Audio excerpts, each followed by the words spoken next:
Warning, the following video contains strong language which may be offensive to some viewers and or inappropriate for children. The content within this video is intended for mature audiences only. Welcome to Everything Yet Nothing. Here's a hillbilly in eyeshadow who's looking fabulous and talking about anything yet something. Get ready to chew on a blade of sweet grass and talk about a variety of LGBTQ topics to the lifestyle of a gay hillbilly. Watch out, folks. These hills don't just got eyes. They got themselves a vodcast.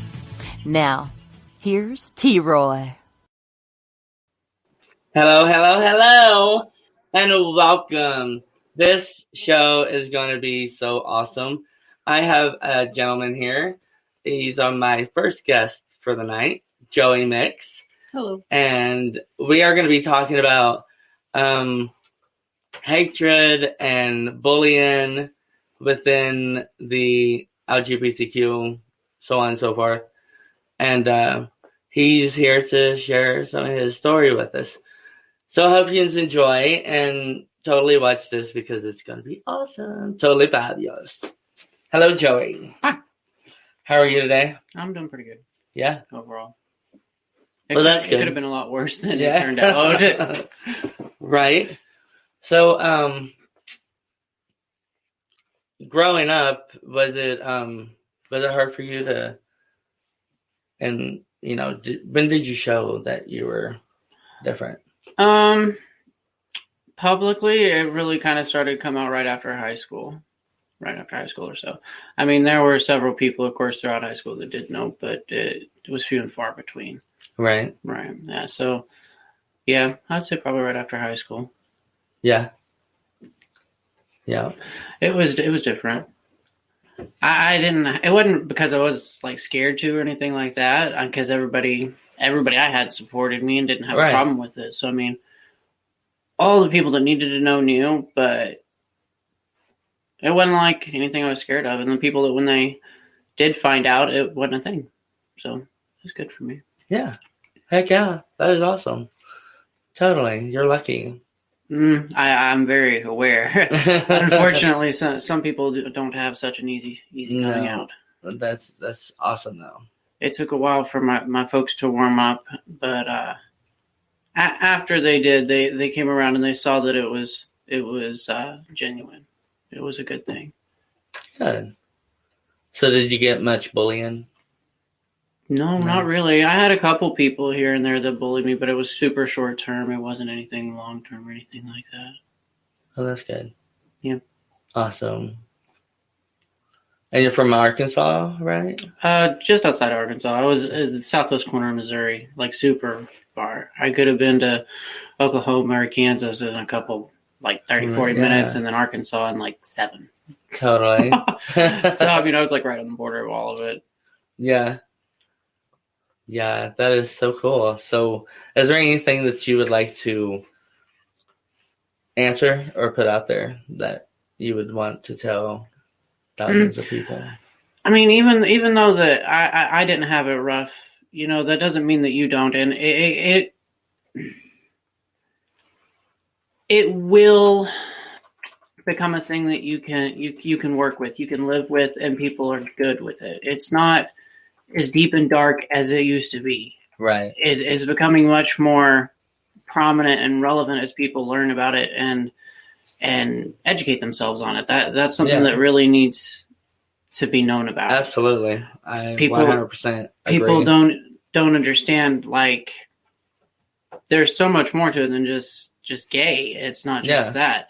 There's more to it. There's a lot of labeling now. Like, years ago, it wasn't so labeled, and now there's a lot of labels. Right. Like, and that's not easy for anybody to accept or, you know, go into something that they was born, taught, around for, like, ever kind of thing. So, yeah, hopefully these shows will help open some minds and change some feelings. And don't ever not be yourself. Like, no.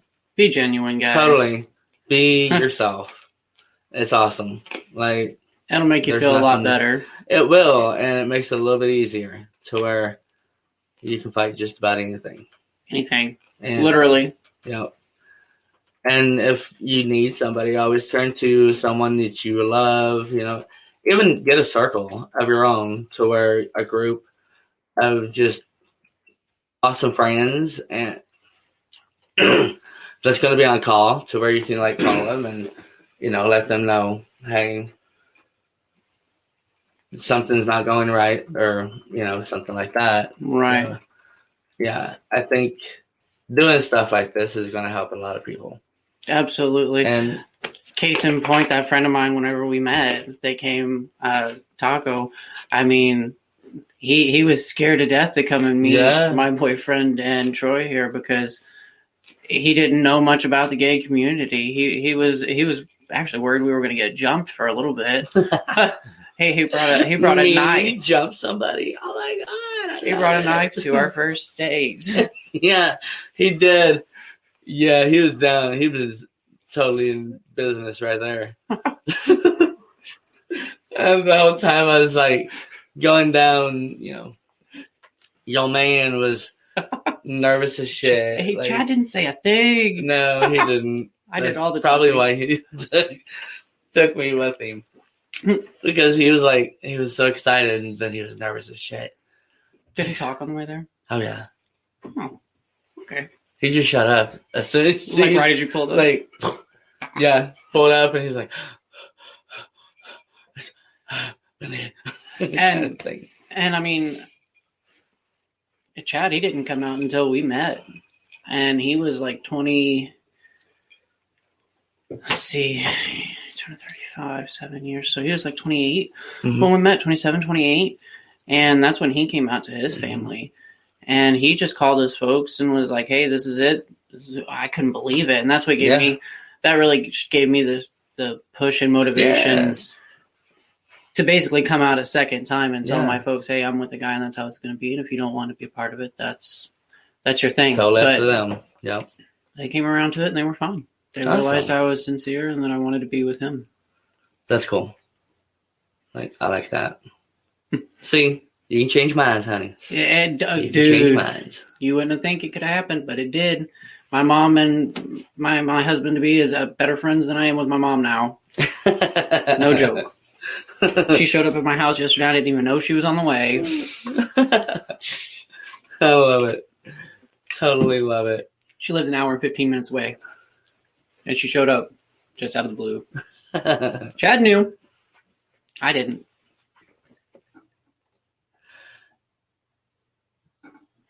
I remember when he told us he met someone, he just showed us your pic. And he totally did. He was totally excited. That was from Kevin. And everything yet nothing. Hey everyone. That's to everybody in there. Thank you for being here. Tracy says, hello. Hello, Tracy. Hey. And Dominic, hey, Tracy, what up, my it's been brother a while. Dom? Yeah. She watches just about every show. Oh, this is different. So if you have any questions or anything that you would like to ask. Yes, folks. Anybody got any questions? Joey, then let's go. Tracy, you have anything? How about you, Kevin? So what was your biggest hype coming out as you? Oh. Well, biggest hype. Overreaction from somebody? Well, just, I don't know. Whenever you felt like it was the right thing to do. Oh, at first, I was right at the end of high school because I was with this guy, and I came out, and a couple weeks later, mom and dad freaked out and wasn't cool with it, and told him off, actually. Yeah. That was probably the biggest issue or problem I had. Yeah. Yeah. That's cool. Did I lose friends coming out? No, not a one. Not a single one. I was super, super fortunate. I didn't have a huge circle in high school, and most of the folks that were in my circle knew. I actually had a girlfriend that ended up being transgender and coming on to being a man now. And throughout high school, I had changed from the female to the male perspective, and that was a little different. But I didn't lose any friends. Nope. And for the community I grew up in, to be able to do that was different. Yeah. It was weird. I don't think if it would have happened 5 or 10 years before that, I don't think it would have been nearly as accepting. Totally. Not anywhere close to it. Yeah. No, Tracy, we haven't gotten married yet. Not exactly sure when, where, how.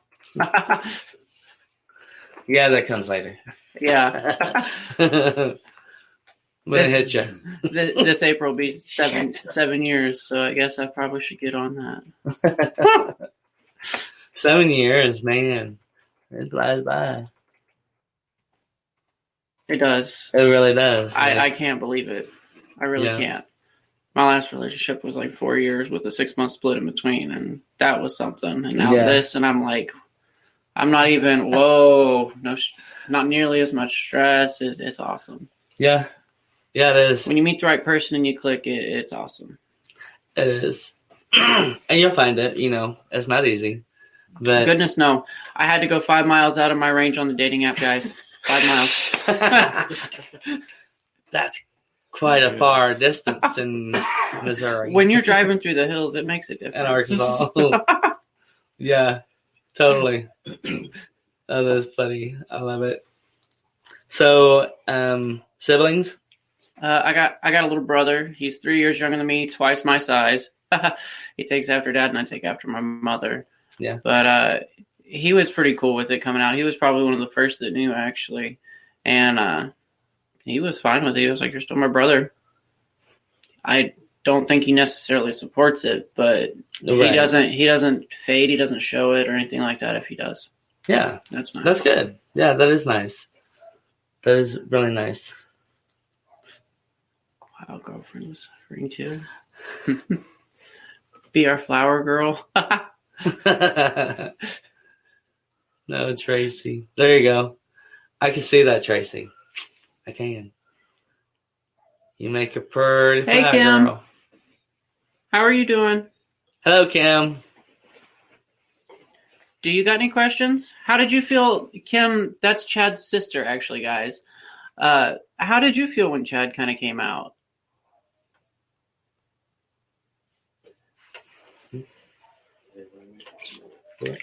Share your story.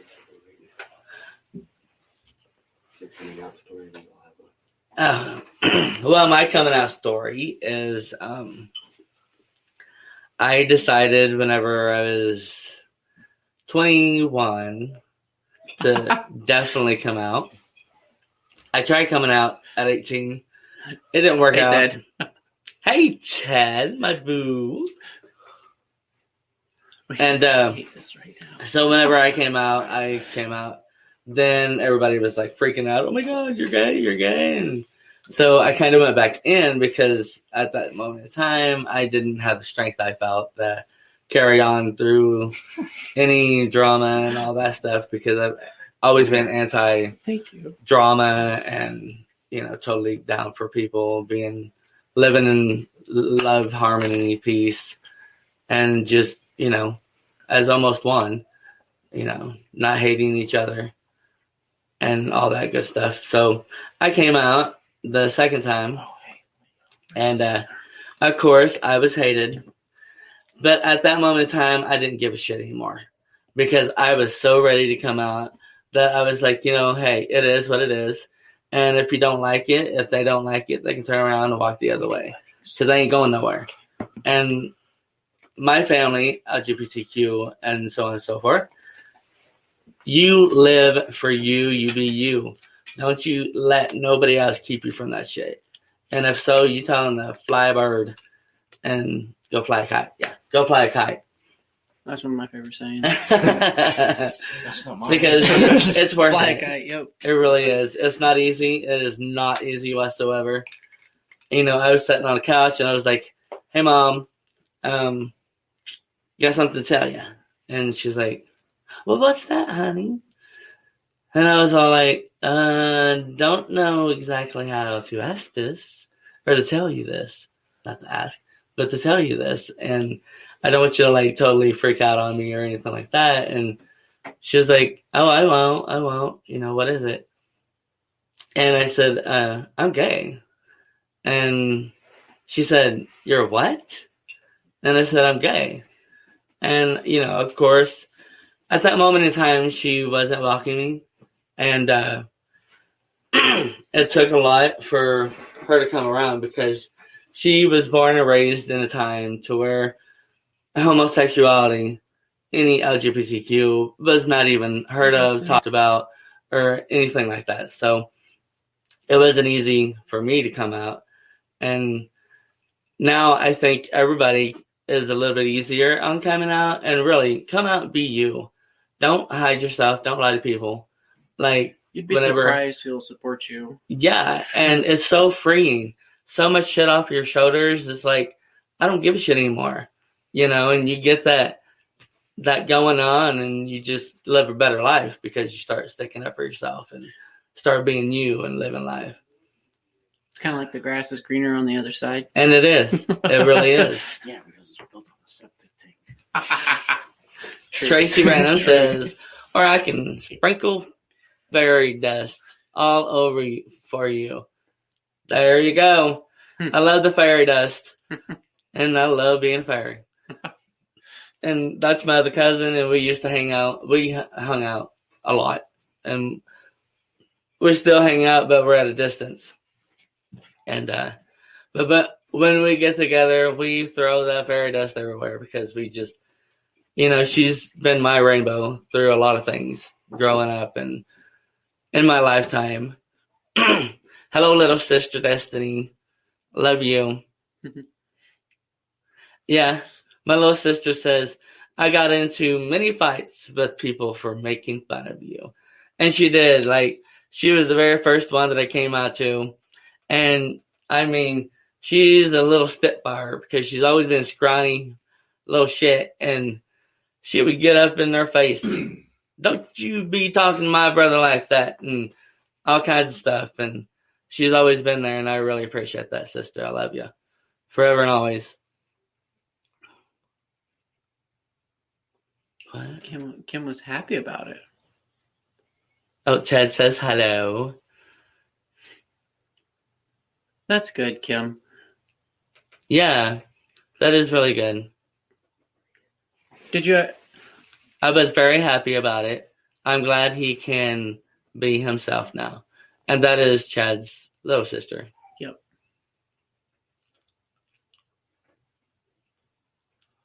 One boo, by the way. What? Oh no, there's more than one boo.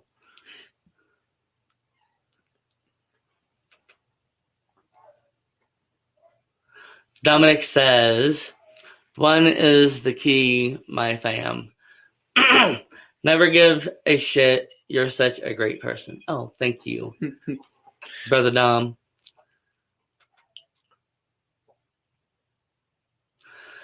Yeah, and he did meet his love of his life, and they fell in love. And whenever that happened, Chad, his fiance, lived with us. So he moved in, and, you know, we all lived together. And then we moved down here, and we all lived together. And then we got our own place, and they got their own place, and we kind of grew. Truth.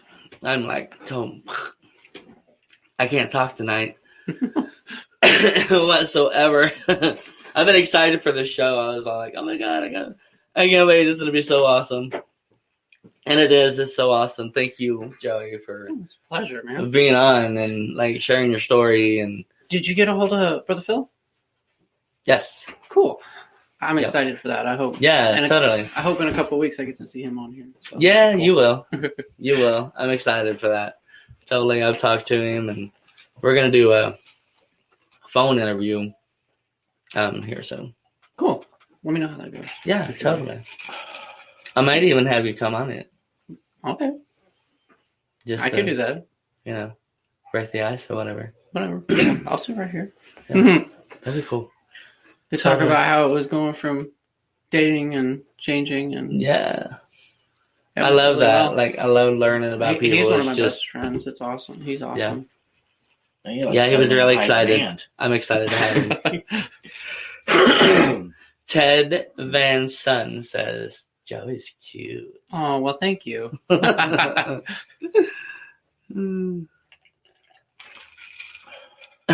Tracy Brandon says, one special boo.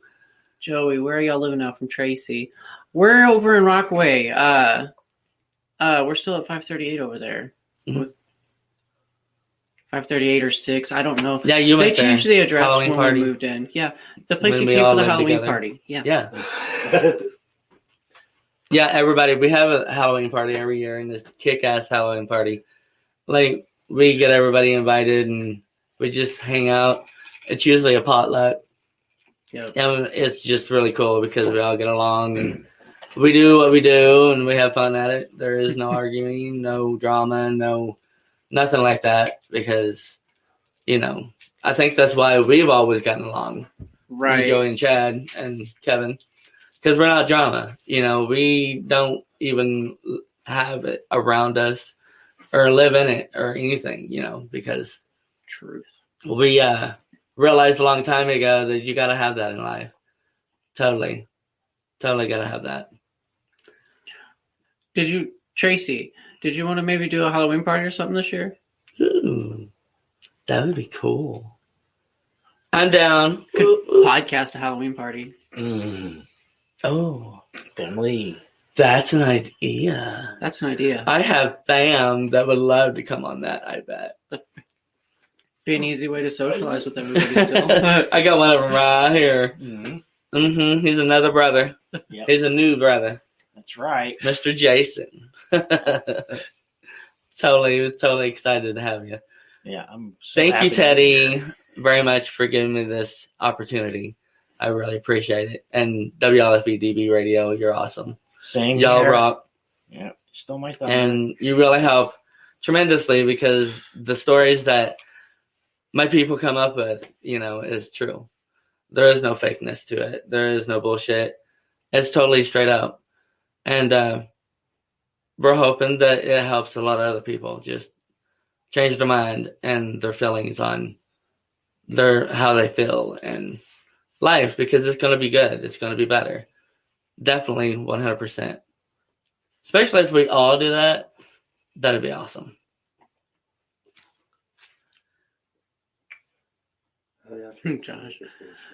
Josh, you need to get a Facebook, man, so you can start watching this. You could learn an awful lot. Kim, tell him. Oh. Josh, Kim, Chad's little sister, his friend, came on, which is all of our friends that, you know, we was neighbors, and now we're brothers. We all, like, totally give each other shit all the time. Josh says, I can see you laughing, too. Don't forget, when we get there, we need to find me. Yes, Tracy, we are so totally down for a Eureka Springs, Arkansas trip. Mm-hmm. Totally down. As soon as possible. I'll wear a mask. All over my body if I have to. You gotta find one of those. Ted says, don't forget when I get there, we need to find me a man. We will find you a man, boo. We will. Get your ass down here. We can't do it without you. They all like, yeah, this man in New York City is looking for a man. He's not in New York City. Oh, he's not? He's in Ontario? New York? Something like that. Ontario, New York. That's some Canadian. Yeah, it's a Canadian province, New York. Ted is? Yeah. Well.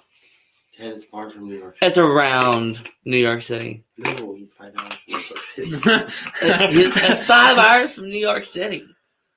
That's where he lives. That's Depends where on he's how from. fast you drive. Wherever you're from, Teddy. You can cut that down. You, like, You I've keep done that it up. 2.5. I've done it 2.5. Where do you live, Ted? You're right here in front of me. I know you're there. New York. That's right. Tracy says, yes, podcast the Halloween party.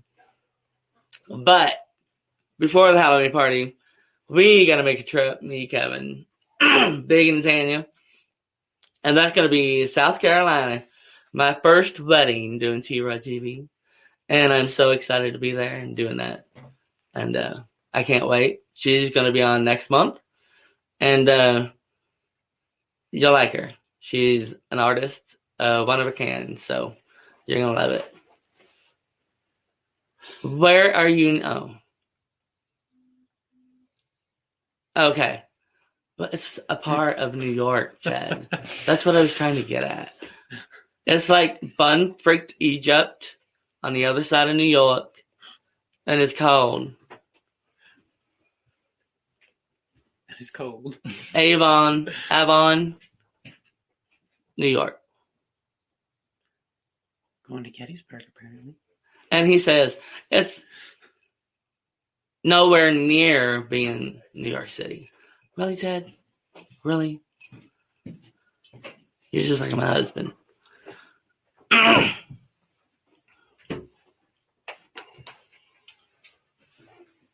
Yes, absolutely. And we get to go to our first Comic-Con, I guess, gathering, and it's going to be with all of my family within the WLFE-DB radio network station. And we get to meet everybody in person, and it's going to be awesome. I can't wait. When will that be? It will be... I'll need to make some arrangements. You remember? Okay. Talk about it later. So yeah, that I'm really excited for that.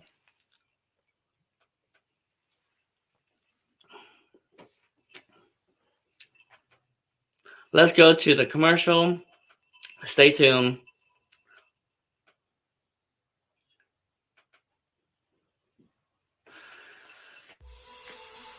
"2021 just got better. Your favorite shows from WLFE DB Radio can now be found on Facebook Live and YouTube Live. Yes, we now video stream to both of those platforms. Search for your favorite shows like Where's My Sage, Inside the Drag Closet, Across the Pond, Everything Yet Nothing, Paratalk Radio, Step into the Paranormal, The Creepy Parlor, Just Cindy, and more. Now you won't miss an episode. Remember, follow Facebook Live and YouTube Live. Make sure you subscribe and follow your favorite WLFE-DB radio shows.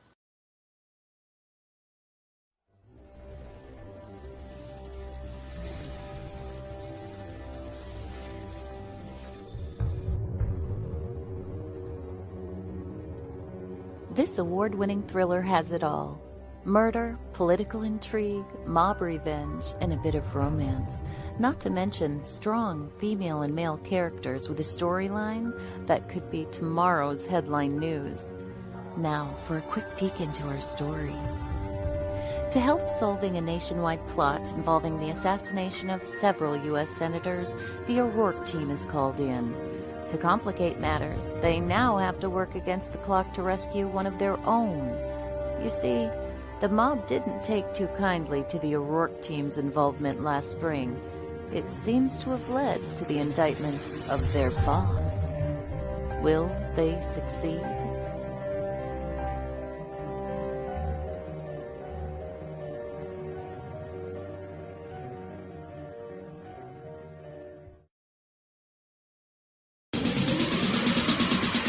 You're listening to WLFE DB Radio. Now, back to our program. Hello. Welcome back. I'm your host, T-Roy. Here to give you all a kick-ass show. Tonight we got some family LGBTQ men that would like to come on and tell their story. And here's one of them, JoJo. Hello. And hello. Joey had to run. He had to go home. He's got to work in the morning.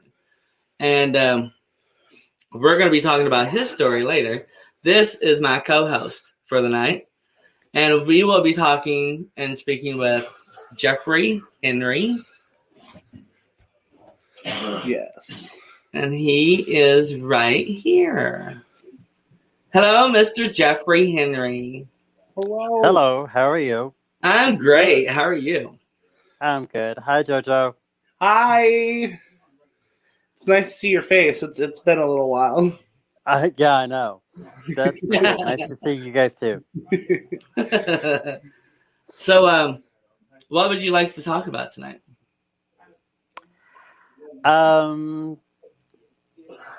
Okay. Basically, anything that you are open to talk about. I really don't have anything to hide or am afraid of talking about. And I know for me, I have. I've grew up in this area all my life, um, especially in this area, right around Branson, and I officially came out when I was in my 30s. I'm giving away my age. I'm just going to leave it at that. And a lady never reveals their age.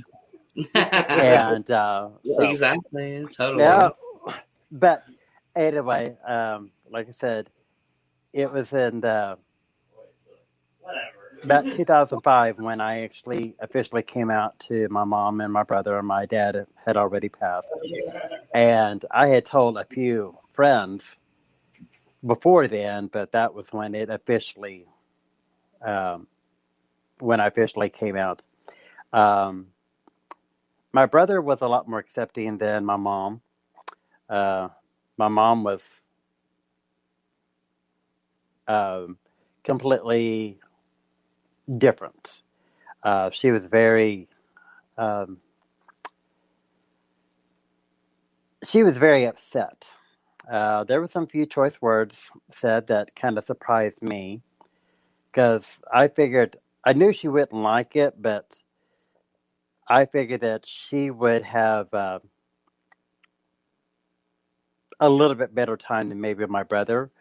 But because my brother, he was married and he had 3 small kids, and my niece and my nephews, I treated them just like my kids.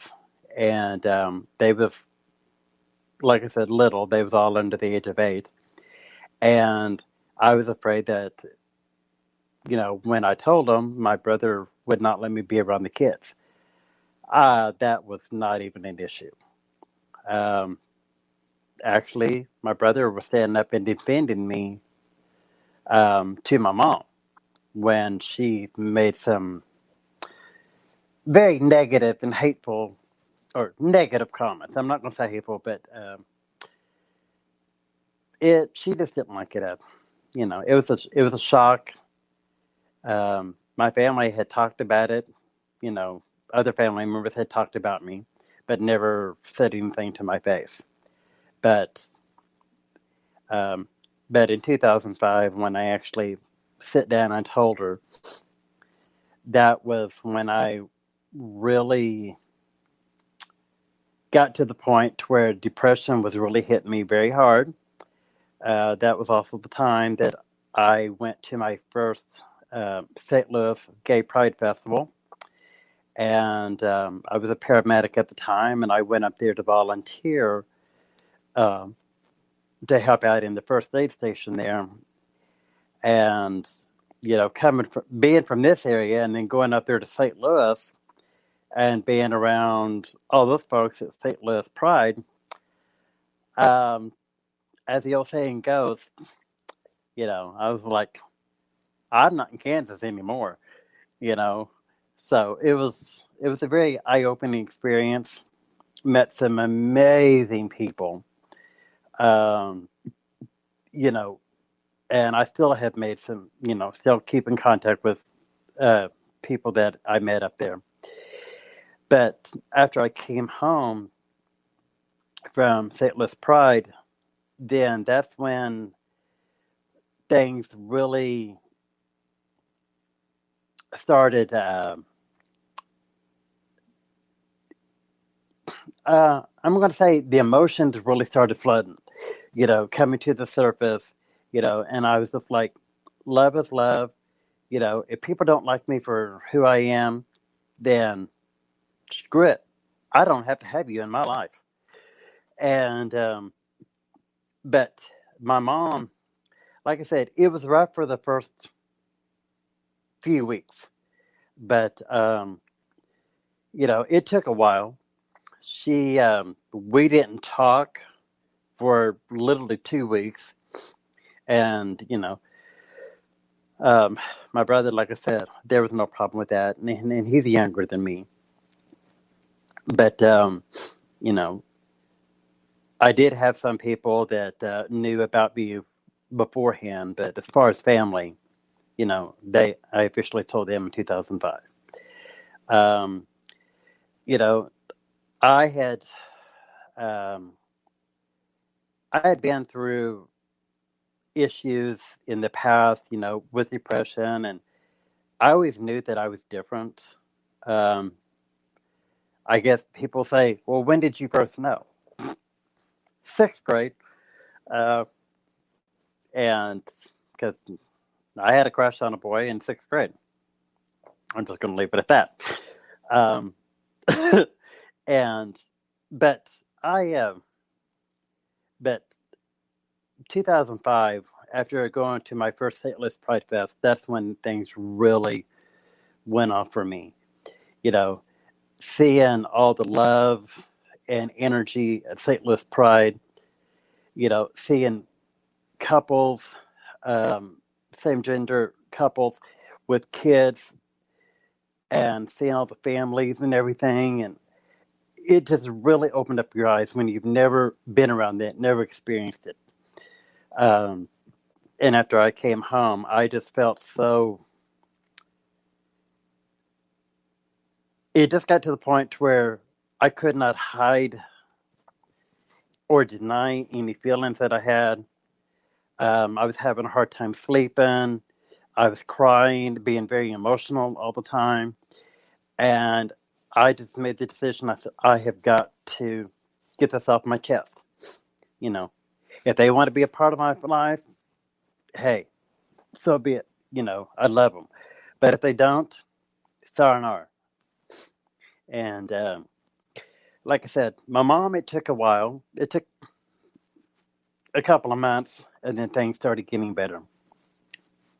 I met one person up there at St. Louis Pride that's, T-Roy, you're muted. Did you know that? And, but, yeah, I can hear you now. All right. But anyway, but no, up there at St. Louis, I had met one guy that we'd actually met beforehand. But he was from this area, and we just hit it off as really, really good friends. There was nothing more than that. And but anyway, That's awesome. we went up there, and we both volunteered and everything. And after we came back home, we still remained good friends. He was a first responder on the fire department. I was too.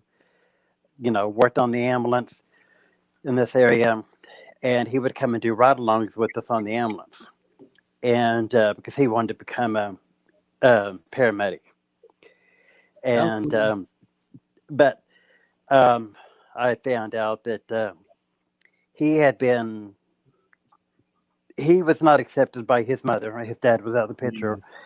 And he did have a brother that there's only like a year and a half difference in their ages.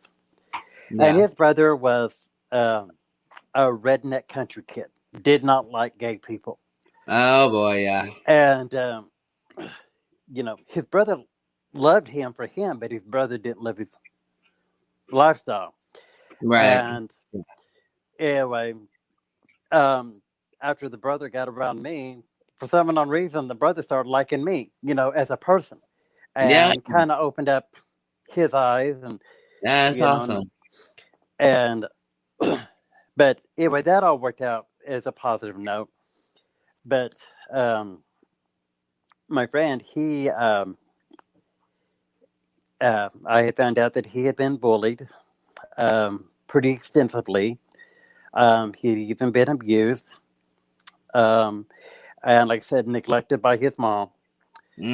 And there was some issues that went on just shortly during that time period in the 2005, 2000 or 2006 time frame.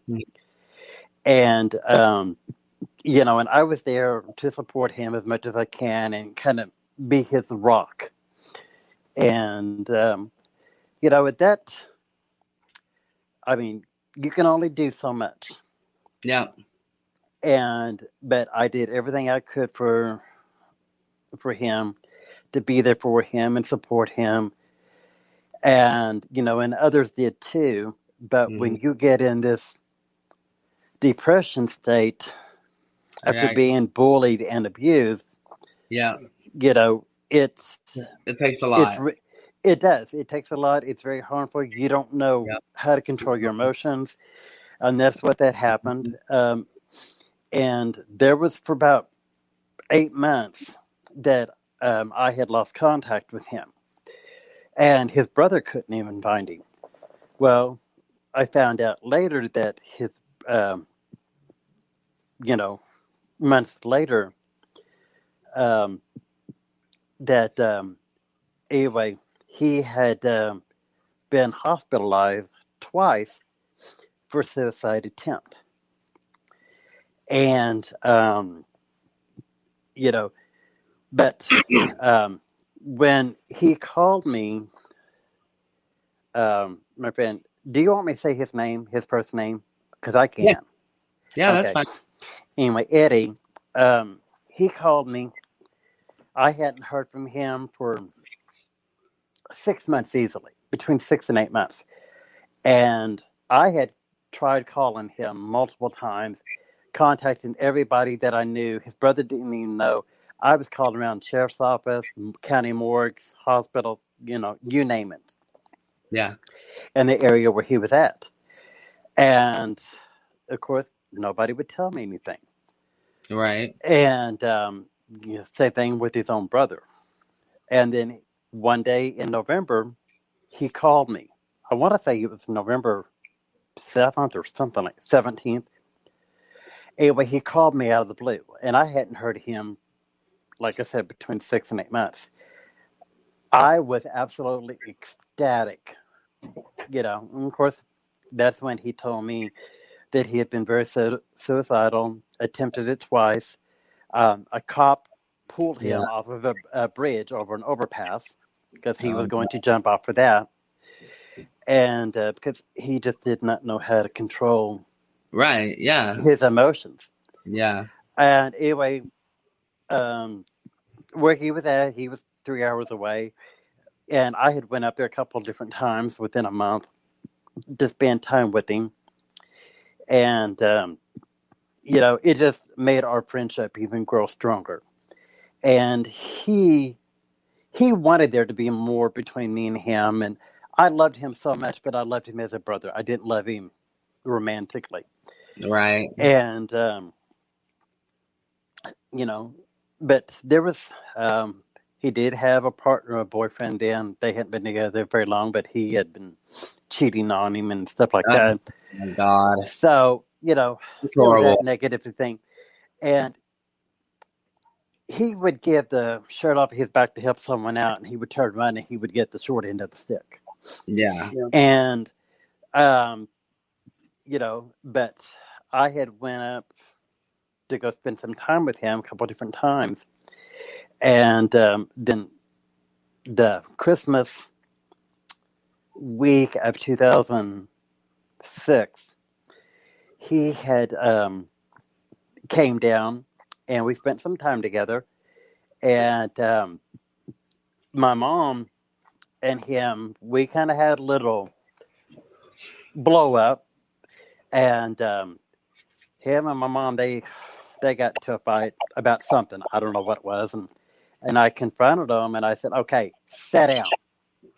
You know, here he is 6'3", and I'm talking to him, you know, and he's younger than me. But I'm talking to him like he's a little kid. I'm talking to my mom like she's a kid. I said, you both sit down and shut up. And I said, we're going to have a family meeting. And, you know, but he was telling Mom, you know, what all I did to help him out and been there and everything. And he put me up on this pedestal. And still bothers me why he did that. But after an hour of talking, I mean, he was crying. My mom was crying. You know, by the time it's all said and done, we're all sitting there hugging on each other and everything. Yeah. And my mom, she really got to where she, it really opened up her eyes. Eddie opened up my mom's eyes big time. That's awesome. And then, you know, and she had even went and got him a Christmas gift and everything, which kind of surprising she did that, but I was happy. But anyway, I ended up taking him back home, and I told him, I said, now, Eddie, I said, in a couple of days, I said, we're going to be going on a getaway for a couple of days, going to Memphis. And, but I said, you're just going to have to be on for a couple of days. And he said, okay. And I said, just keep in contact to me, you know, but of course I had to go work. Right. But anyway, every day we talked and stuff like that, you know, and he's one to where he would let anybody into his heart, and no matter how they would hurt you. And he was too trusting, I should say. Yeah. And, but anyway, I found out he had gotten abused one more time. He had actually got sexually assaulted once more. And someone took advantage of him. But anyway, on this Thursday night, December 28th, we talked about 7:10 at night. And he's like, Jeff, he said, I can't stay here no longer. And I said, I will be there first thing in the morning. I said, I get off work, and I said, I'll be on my way up. And I said, I'll be there. And I said, just stay home. And he said, goes, okay. And then the next morning at 3:30 in the morning, it was on a Friday, December 29th, 2006, I get a phone call from his roommates. They came home and they found him hanging in the stairwell right in the front door. Oh my God. And yes, you know, he was 23 years old. Beautiful soul, beautiful person, inside and out. Yeah. You know, I'm tearing up now, and this is the first time I've teared up in years. You know, it took me, I mean, it's a 3-hour drive, and I made it in 2. And, you know,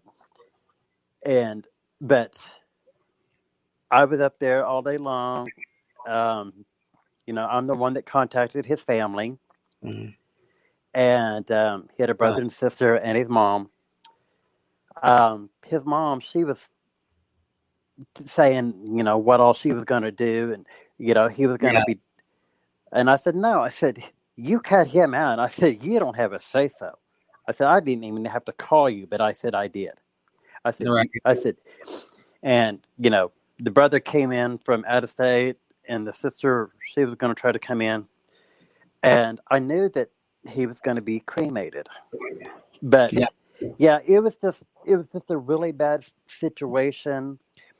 And, you know, at the time, and they said they're going to do an autopsy. And I told them, I said, I want to tell you right now, this was the medical examiner's office. I said, I'm going to tell you right now. I said, you're not cutting on that boy. I said, you're not cutting on him unless I'm there.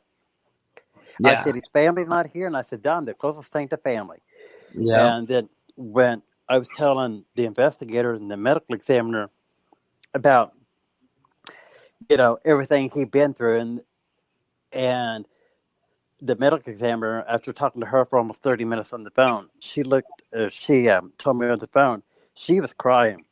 She Yeah. said, "There's no need." She said, "We are not doing an autopsy." And anyway, and I'm going through all of his stuff, and he wrote poems, and he had wrote a poem about me being there for him, me being there, being his rock. And I Yeah. still have that poem. In fact, there's one spot down at the bottom of the poem that is smeared because when I cried, it smeared the ink. Right. But I still have that poem. And but anyway, when his brother came in and his mom, they did come out. Of course, the mom, I mean, yeah, she said she lost her son. But the brother who, was accepting of me and accepting of him now. Awesome. After we was at the funeral home, I told his brother, I said, I need to see him. I said, I need to see Eddie. I said, I have not cried, not once. Yeah. I said, I need to see him. And, and his brother told me, he said that I would be the only one allowed to see him. And I did. And they had just cleaned him up and everything. And, I mean, he just looked like he was asleep. But, losing someone by natural cause of a heart attack or car accident or something like that, that's one thing. Yeah. But losing someone by suicide, you do not get no answers. Nope. When they don't really specify in a letter or note, you really don't get no answers. No answers. And I did not cry until I seen him. And when I did, my legs locked up and I could not move. And I cried harder then than I did at my dad's funeral. Because, like I said, it leaves so many unanswered questions that you will never get answers to. Right. And and his brother literally, carried me out. I was a big guy, not like I am now, but I was smaller, but I was still pretty good size.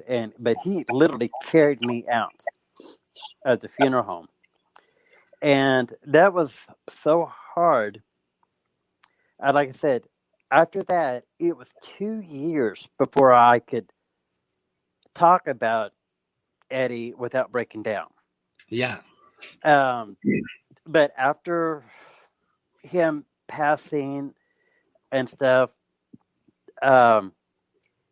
it was a couple months later, his mom actually called me just out of the blue. And, and we had a very long talk. I mean, we talked for a couple hours, and she was telling me things, that she regretted. Yeah. She regretted that she rejected him. Yeah. And, and I told her, I said, you had a wonderful son that wanted his mother's love. And I said, and you turned your back on him. And I said, you rejected him. Yep. Yeah. And, and of course, unfortunately, now she has to live with that. But like I said, she called me just out of the blue. And, but like I said, we had a very long talk, and unfortunately, she's going to have to live with that for the rest of her life. She will. And, knowing that there was the last few years of his life that she could have known a loving, beautiful young man, and she threw that all away. Yeah.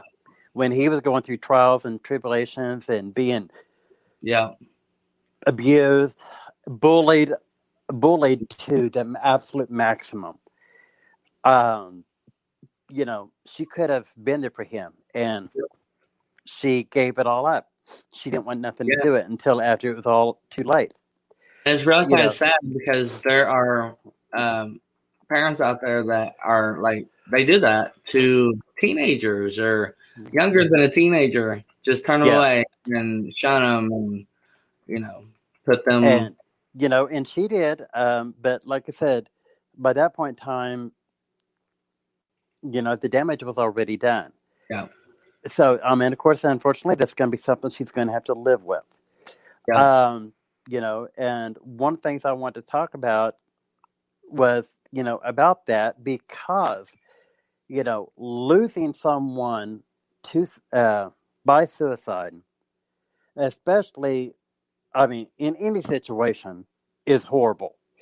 But, because if you're gay, I don't really like the abbreviations LGBTQ. I don't like that. That's just me. You're gay. You're gay. It doesn't matter which side of the which side of the stick it's on, but you're still gay. I'm an old redneck, so I'm going to call it as I see it. If you don't like it, piss on it. And but like I said, losing someone by suicide that is gay, it's different. And like I said, you don't get no answers. You don't get closure. Yeah. And because you would like to know what is going on in their mind before that bullet or that rope or that bottle of pills or whatever. Yeah. And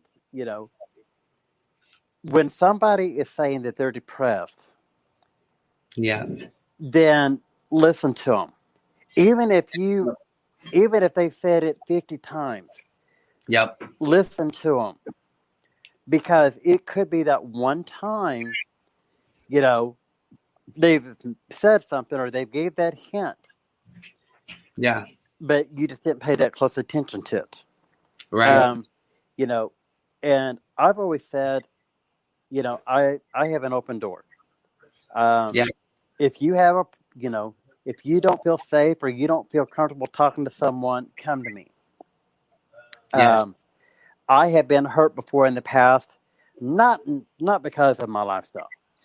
I've, knock on wood, I haven't had no negativity towards me that I'm aware of. Oh, lucky you. And because I'll call them out, Right. And because I can guarantee you, you've got worse secrets than I've got in your bedroom. And, right. Yeah. Yeah.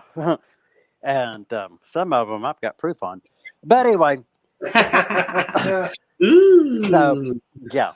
That's a totally different show. We'll just leave that one at that. And but like I said, but I have an open door policy that if you need someone to talk to, need a shoulder to cry on, need someone to vent at, let me know. And and I've had people in all different situations, come to me. And I've had cousins that, and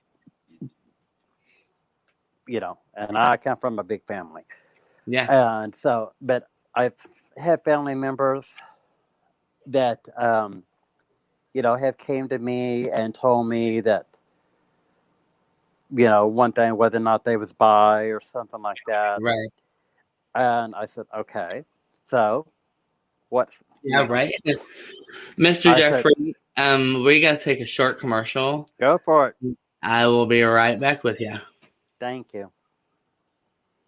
Thank you. Paratalk Radio is a member of Radio.com. Download the app, search Paratalk Radio. One word. That's it. Pretty easy peasy. Radio.com. WLFE-DB Radio is on Spotify with all its great shows like Across the Pond, Inside the Drag Closet, Step into the Paranormal, Just Cindy, Where's My Sage, Unfiltered Talks with Bryce, Metal Mayhem ROC, Paratalk Radio, Real Talk with Dom, and more. So download the Spotify app today to stay connected to all your WLFE-DB Radio shows. You've been listening to WLFE-DB.com. where our shows are your shows.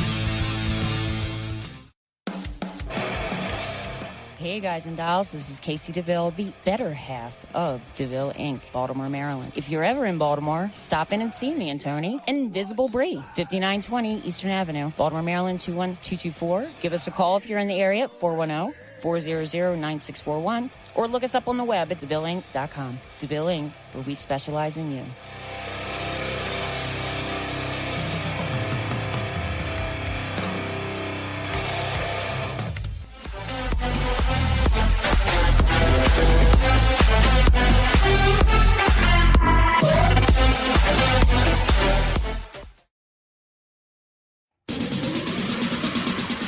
You're listening to WLFE DB Radio. Now, back to our program.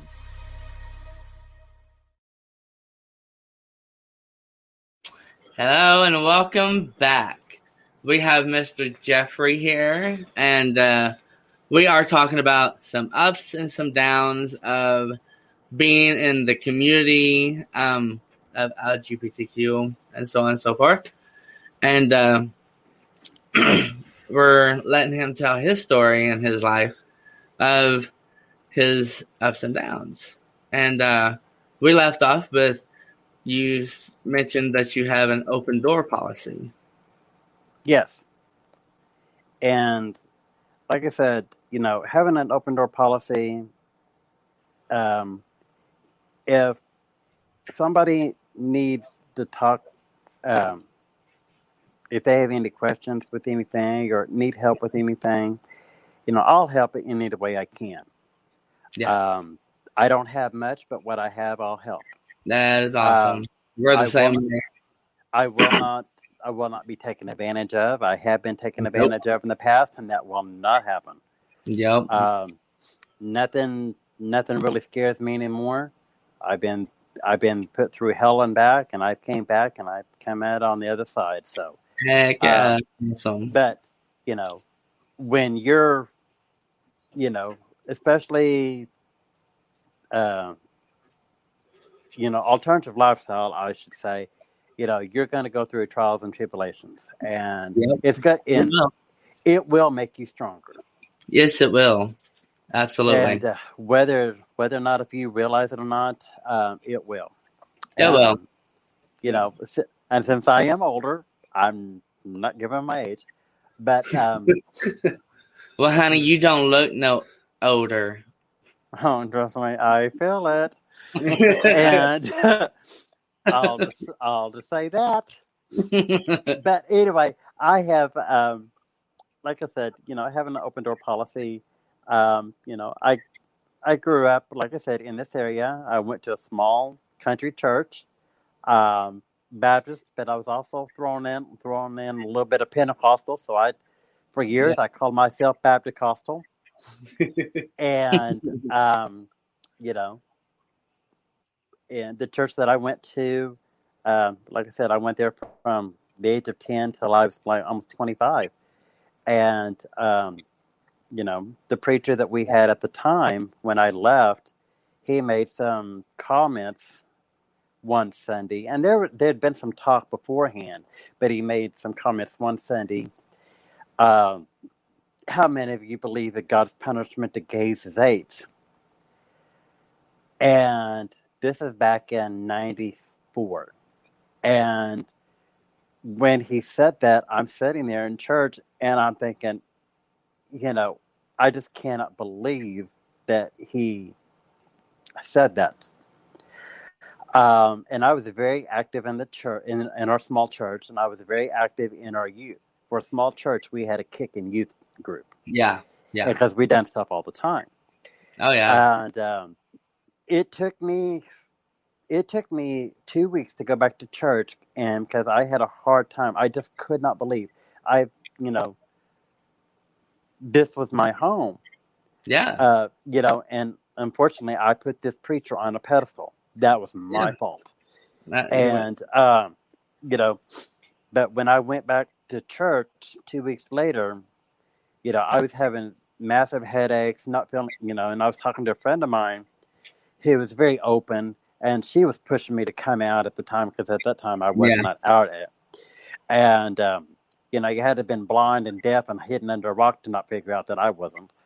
And, but anyways, my friend Trudy at the time, she was like, Jeff, she said, you've got to quit the church. And I said, it's just not that easy. I said, this church I grew up in. Yeah. And so anyway, we had went to church one Sunday, and after church was over with, he was at the back, at the door, greeting people when they was leaving. And I just, after everybody was out in the front yard of the church, I pulled the door shut and I locked the door. And I confronted him. And there was 3 questions I specifically asked him. 2 of them, I can't remember what they was right off the top of my head. But one of them was, are you prejudiced? Was it prejudice, I said? And anyway, he says, no, I'm not. And I might have said the wrong word. But anyway, and he was like, he said, no, I'm not. Anyway, the 3 questions that I asked him, I knew 2 of them was complete lies. And I mean, he told 2 complete lies to my face right there in the church, standing inside the church.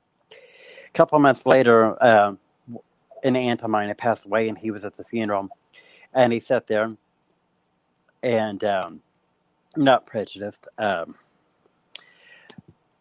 anyway, he's one of the things he said was, he said, Jeff, he said, I need to talk to you for a minute. And I said, okay. As much as I didn't like him, I was still going to be civil with him. Yeah. And be the bigger person. Yeah. Yeah. And unfortunately, at that time, I was a bigger person. And but anyway, he told me, he said, when I confronted him about a couple of questions, a couple months prior, one of the questions was, I asked him if he was not prejudiced, but anyway, he got to thinking about it. One of the questions, and he said, "Yeah." He said,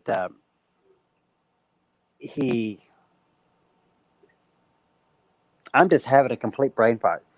When you get my age, don't you love that I have brain farts all the time? Thank God they're not the rain ones. Oh, God, I know it.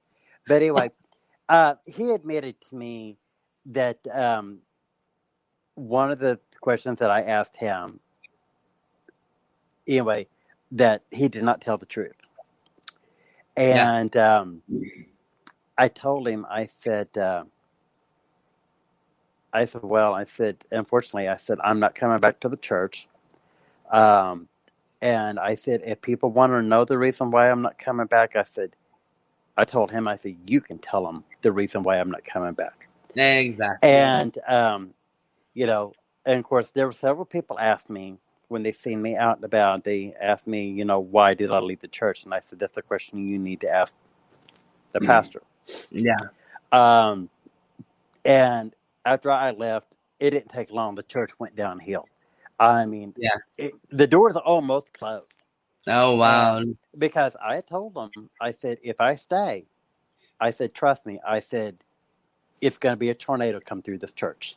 Right. And, did you find a good church? Yes, I did. Now, it took me many years. But yes, I did.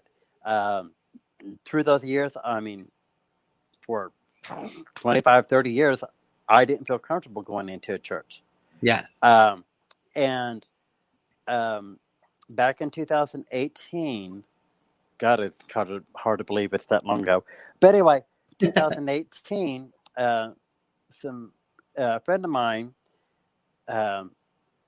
had talked to some other folks, and they wanted to put together a group called a diversity group here in Branson. Mm-hmm. And we decided that we was going to have it there at the Shepherd of the Hills Episcopal Church. And because there was 2 different gay couples that went there. And the church was letting us use their fellowship hall. And So we started doing get-togethers once a month, just kind of like having potlucks and having themes. Yeah, We had game nights. absolutely. JoJo knew all about that. And so we had, oh, by the way, he makes an awesome Halloween punch. And Mm. do you remember that? I do. God, it was good. But anyway, but anyway, we started having get-togethers there, and at the Church's Fellowship Hall. But the priest in charge, Father Ross, he's the one that actually suggested the get-togethers. Oh, awesome! And Yeah. you know, and Father Ross,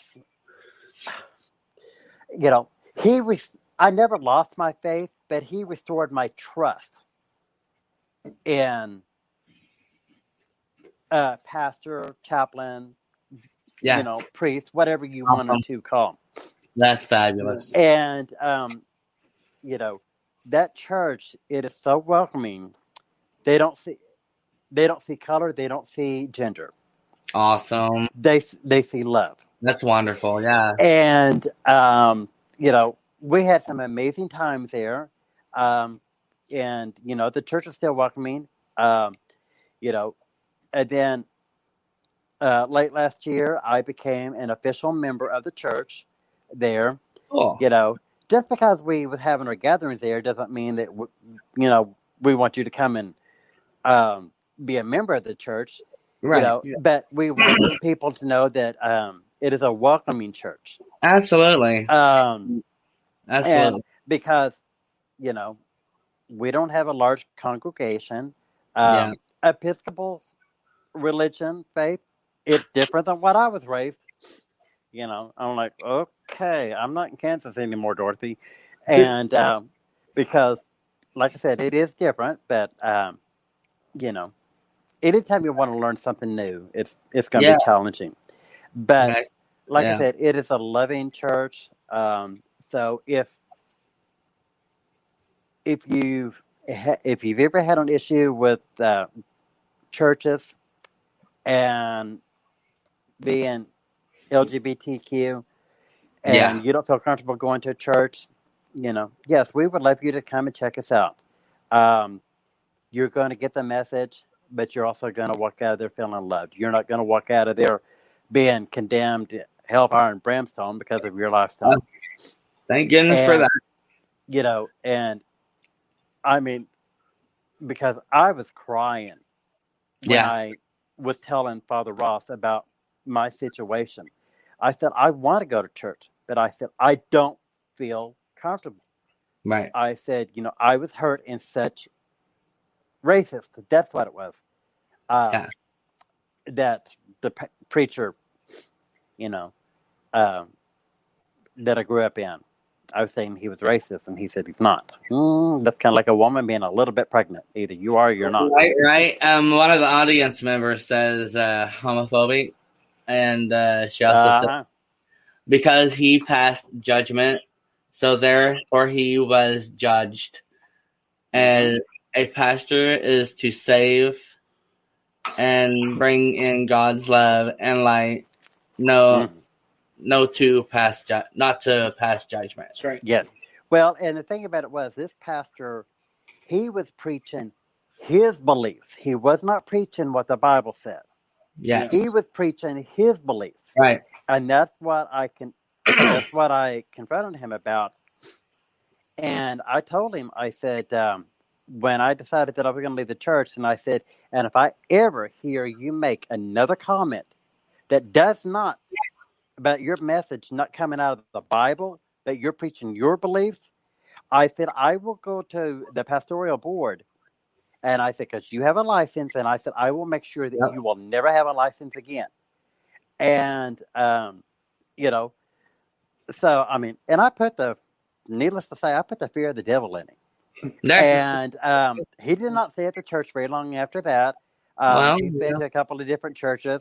He's been married, divorced, married.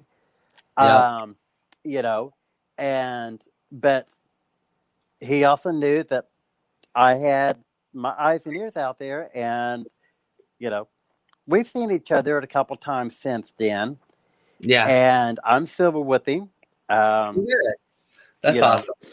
But like I said, the Branson Diversity Group, like I said, we used to get together once a month. And it was usually either the first Thursday or Friday of each month.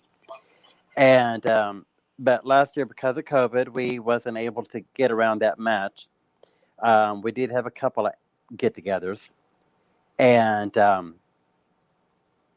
but we are going to start doing more get-togethers, hopefully this year.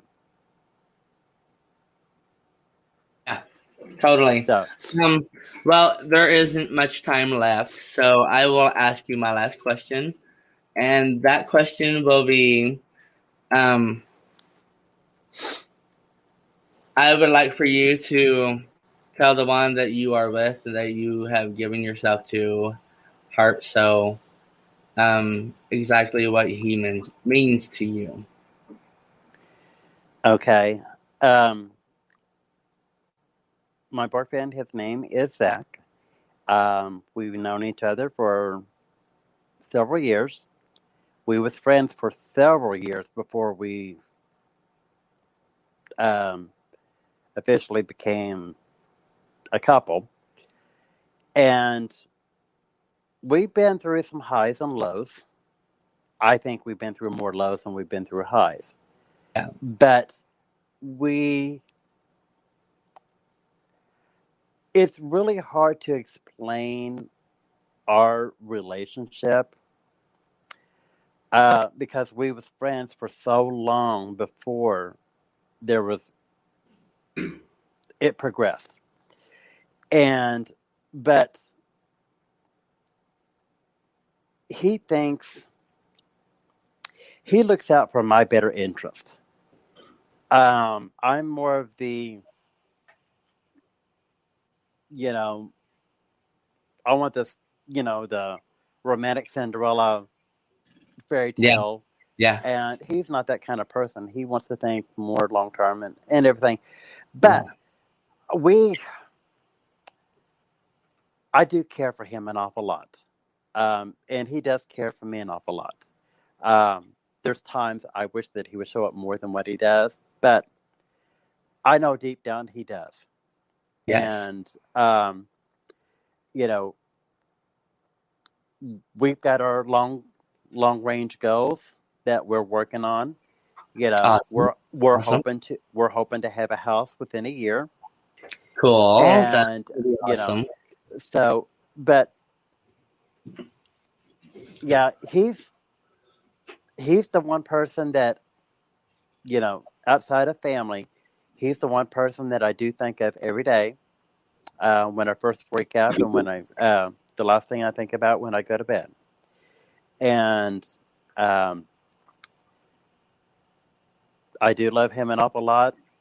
He does love me, even though he doesn't show it like I would like for him to. But not everyone's perfect. Some of them don't. And but nothing that a cast iron skillet won't fix either. That's right. Keep them lined out. Oh yeah, the bigger the skillet, the more sense it'll make. Yeah, there you go. But like I said, he's been there for me in a lot of ways, and I've been there for him. And like I said, some relationships, are picture perfect, fairy tales. Some of them's not. But like I said, he cares for me, and I care for him, and I couldn't see myself around anybody else. I've tried, to thought that I would like someone else, but I always kept coming, thinking of him, and that's the same way. And but we do love each other. He has his way of showing it, and I have my way of showing it. And I guess that's the reason why we've known each other and been around each other for 17 years. That's beautiful. Like, really. It's very beautiful. And I am so proud of both of you, and I'm so honored to meet somebody that has lasted that long. Because with me and my husband, we've been together for 15 years, and I haven't found anybody that has lasted as long as you two have. And that's something to be proud of. I mean, like I said, we was friends for many years before it progressed more. That's awesome. And but anyway, like I said, that's how that was. Yeah. Well, awesome.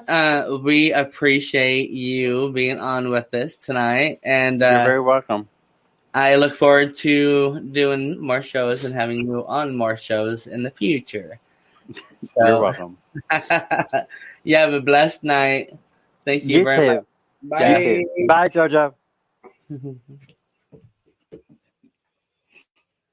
And it's me and JoJo, my co-host. Hello, JoJo. How are you doing today? I'm good. You look fabulous, like always. Well, thank you. Got to bring out Brittany. Oh yeah, bring out Brittany. Save Brittany, by the way. Save Brittany. Totally. So, you do a lot around the community, around Branson. Tell me about that. So right now things have kind of slowed down a little bit. I do work for the Boys and Girls Club here in this area. And before COVID, there was a lot more community stuff that we did. Whereas COVID has kind of slowed it down a little bit. Yes. We're not seeing as many kids as we would like to. Right. But we have to do what's safe for them. And that means as far as community involvement, it's not as high as it was. Yeah. I've been there 3 years. It'll be 3 years in July. And we have done fundraisers in the community. Every year we do Blues Brews and barbecue at the landing. Raise a lot of money for the kids. And then last year we didn't do it obviously because of COVID. But also there's Branson Con, which is kind of like Comic-Con, but it's on like a Branson level. Yeah. And for that, it was a really neat thing because I used to work for a company called Branson After Hours. Yeah. So it was neat to work for Branson After Hours, who essentially that company that owned us, we put on Branson Con. Yeah. So it was neat to be like the liaison between Boys and Girls Club and Branson Con. So yeah, totally. I love that. Totally. Well, we are near the end of the show, so I will say for my last word, be kind to each other. You don't ever know what other people are going through, and you don't always know if you're going to be the one pushing them over the edge to make them do something that no child, man, woman on this earth should never have to go through. I think it's very sad. There are children every day that are committing suicide. There are men every day committing suicide because of hatred and being shunned and being looked down upon. So really look into yourself before you open your mouth, because you never know, you might be the murderer that is going to cause the death that shouldn't be caused in the first place. Don't lie to anybody. Don't treat anybody like shit. Be truthful, be upfront, be yourself, and, just leave everybody else alone. If you have a problem with them, turn around and walk away, because it's really not worth it. Everybody deserves to live.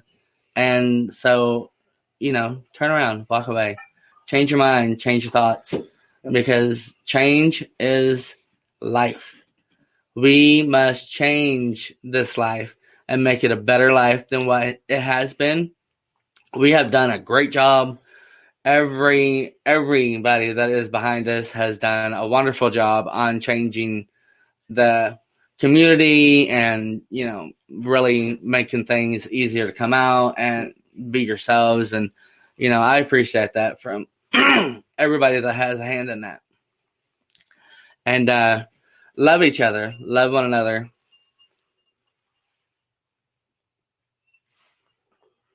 look out for the young ones. There are ways talking to the younger ones, and when you talk to those younger ones, you can show non-hate, you can show acceptance, and understanding comes way later.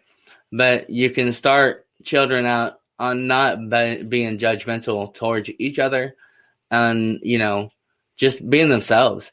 They don't even think about that stuff, I don't believe. I have never ever seen a child just not like another child. Right. I really don't. And so I think they're pure, and they get the unpure from everybody here that's older than them and that are around them and everything. So, again, be careful what you say. Be careful how you treat somebody, because that could be the end of their life, and they deserve to live.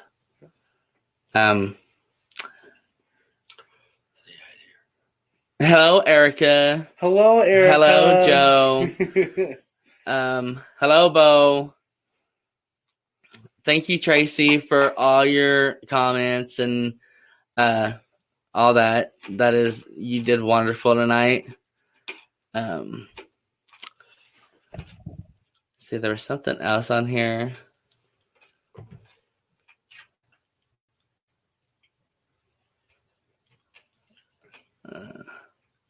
Tracy Branham says, Jeffrey, thank you for sharing your journey with us. You are a strong and beautiful rainbow. Yes. And he is backstage, and he appreciates that. Peace and love. That's the gay way. And there is no other way to do it but the gay way, baby. Next week we have the L in the LGBTQ community, and I can't wait to meet them. There's some beautiful ladies that are going to be on here, and it's going to be awesome. So stay tuned for that next Thursday, 9 o'clock, WLFE DB Radio, or Everything Yet Nothing page. Everything Nothing page. Yeah. So have a good night. Thank you for joining T. Roy and a special guest here on Everything Yet Nothing. Tune in next Thursday at 10 p.m. Eastern, 9 p.m. Central for another episode you won't want to miss. Until next time, be a rainbow in someone's life.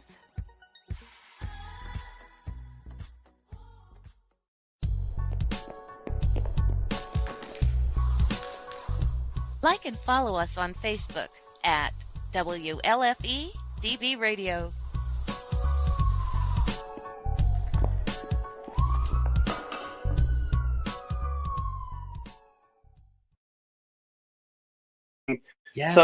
Somebody that you might have maybe